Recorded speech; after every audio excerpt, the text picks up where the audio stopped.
আজ আমাদের পরিবারের সবার পছন্দের বাটা মাছের ঝোল রান্না করব আলু টমেটো দিয়ে বাটা মাছের ঝোল একবার খেলে বারবার খেতে ইচ্ছে করবে। আর যেহেতু শীতকাল তো টমেটো পাওয়া যায়, তাই ভাবলাম এই টমেটো দিয়েই রান্না করে নিব বাটা মাছের ঝোল। আর সাথে তো থাকছে নতুন আলু। সো হ্যালো এভরিওয়ান, আসসালামু আলাইকুম। কি অবস্থা সবাই কেমন আছেন? আশা করছি আপনারা সবাই ভালো আছেন। আমি আল্লাহর রহমতে ভালো আছি। আজকের ভিডিওটা আমি সকাল থেকে শুরু করে দিয়েছি। সকালবেলা ভাবলাম আগে নাস্তাটা সেরে নেই, তারপর গিয়ে রান্নাবান্না করব। আর এই তো ঘুম থেকে উঠতে প্রায় 10টা বেজে গেল। ঘুম থেকে ওঠার পর আমি আগে নাস্তাটা বানিয়ে নিচ্ছিলাম। এখানে আজকে বানালাম পরোটা, আর সাথে থাকবে স্পেশাল চা, কারণ চা তো হবেই না। আমরা তো চা না খেলে তো আমাদের পুরো দিনটাই কাটে না। তো এইদিকে দেখেন একটা পরোটা আমি বানিয়ে নিচ্ছিলাম। এই পরোটাগুলোকে খুব সুন্দর করে ফ্রাই করে নিচ্ছিলাম। আর ফ্রাই করা হয়ে গেলে অন্যদিকে আমি চাটাও মেক করে নেব। তো আমি অন্য চুলায় চাটা বানিয়ে নিলাম, আর আমার পরোটাগুলো ফ্রাই করা হয়ে গেল। আর সবাই মিলে একসাথে নাস্তা করার জন্য বসে পড়লাম। আর এইদিকে দেখেন আমি চাটাও বানিয়ে নিলাম, আর চাটা আমরা খেয়ে নিচ্ছিলাম সবাই মিলে। আজকে পরোটাগুলো না অনেক বেশি ভালো হয়েছিল, আর সাথে চাটাও অনেক বেশি নাকি ভালো হয়েছে, সবাই তো বলতেছিল। তো যাই হোক, আমাদের চা খাওয়া হয়ে যাচ্ছে। আর অন্যদিকে আমি ফ্রিজ থেকে মাছগুলো বের করে রেখে দিয়েছি।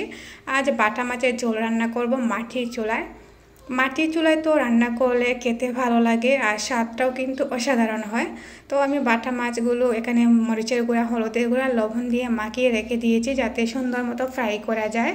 আর আগে থেকে ভিজিয়ে রেখে দিলাম, যাতে কোনো ধরনের সমস্যা না হয় রান্না করার সময় আর কি। আর আমি তো মশলাপাতি সব নিয়ে চলে আসলাম মাটির চুলায় রান্না করার জন্য। জানি না কেন আমার মাটির চুলায় রান্না করা খাবারগুলো কেন ভালো লাগে, তবে গ্যাসের চুলায় রান্না করলে সেই শান্তিটা পাই না। কারণ গিয়ে সেই রকমের মজা হয় না।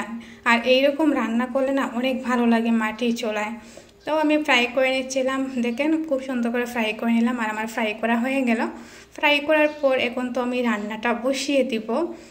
বাটা মাছের ঝোল খাবো আজ আলু টমেটো দিয়ে। কয়েকদিন ধরে কাটছিলাম না এইভাবে, বেশ কয়েকদিন ধরে খেতে ইচ্ছে করছিল সবার আমাদের পরিবারে। তাই ভাবলাম আমারও যেহেতু খেতে ইচ্ছে করছে, এইভাবে রান্না করে নেই। আমি তো যে কোনো তরকারিতে টমেটোটা ইউজ করার ট্রাই করি সব সময়। তো বাসায় যেহেতু টমেটোও ছিল, আর টমেটোগুলো এইভাবে আমি বেরেস্তা করে দিলাম। আপনারা চাইলে কিন্তু আস্তও দিতে পারেন, তবে আস্ত দিলে দেখতে অনেকটা ভাল লাগে না। তো আমি ট্রাই করি সব সময় টমেটোগুলো ব্লেন্ডার করে দেওয়ার। টমেটোগুলো দিয়ে দিলাম, আর সুন্দর মতো কষিয়ে নিচ্ছিলাম, আর মাটির চুলায় রান্না করতেছিলাম। তো দুপুরের জন্য আজ আমি আর তেমন কিছু রান্না করবো না, এগুলোই ছিল আজকের রেসিপিতে। তো তারপর আমি বাটা মাছগুলো দিয়ে দিলাম। আপনারা চাইলে কিন্তু আমার রেসিপিটা ফলো করে রান্না করে নিতে পারেন। আপনার একবার হলেও আমার এই রেসিপিটা ট্রাই করেন, দেখবেন যে অনেক বেশি ভালো লাগবে খেতে। তারপর একটু ঝুলও দিয়ে দিলাম, ধনিয়া পাতাও দিয়ে দিলাম, কারণ ধনিয়া পাতা ছাড়া তো হবেই না তরকারির স্বাদটা। তো অসম্ভব ধরনের মজা হয়েছিল আজকে রেসিপিটা। কালারটা দেখে আপনারা নিশ্চয়ই গ্যাস করতে পারতেছে। তো দেখেন গাইজ, আমার রান্নাটা হয়ে গেল। আজকের মতো এখানেই বিদায় নিচ্ছি। সবাই ভালো থাকবেন, সুস্থ থাকবেন।